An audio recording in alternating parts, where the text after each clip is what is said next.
Welcome back to Newsworthy. The Oscars were this past Sunday, and it's time to recap what happened. I'm Larson Seaver. And I'm Hannah Kirby. Let's start off with the red carpet.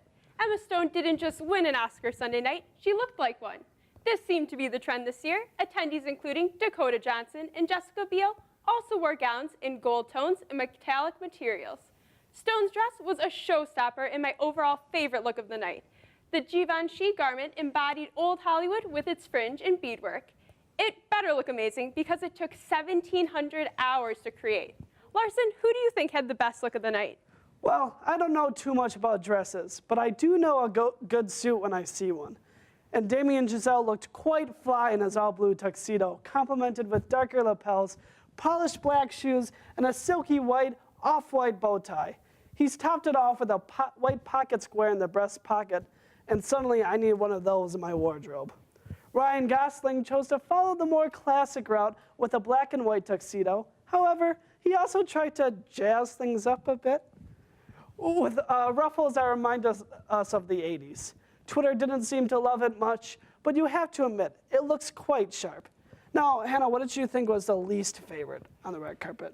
I'm a big fan of patterns, and I appreciate when a celebrity sports a bold look for an award show. But Scarlett Johansson's pink and silver sheer gown didn't quite do it for me.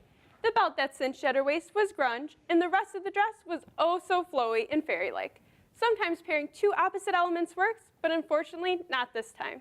The pattern of the gown was very fun and feminine, and would have been just enough without the accessories.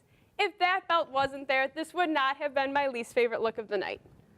Now moving on to the ceremony, La La Land tied the record with Titanic in 1997 for having 14 nominations. But on Sunday, the popular movie musical was only able to take home 6 awards. Emma Stone won the award for Best Actress in a Lead Role, Milwaukee native Justin Hurwitz won Best Original Score, and Damien Chazelle won Best Director. This makes Chazelle the youngest person to win Best Director. Unfortunately, those beautiful candy-colored costumes were not enough to win the award over Fantastic Beasts.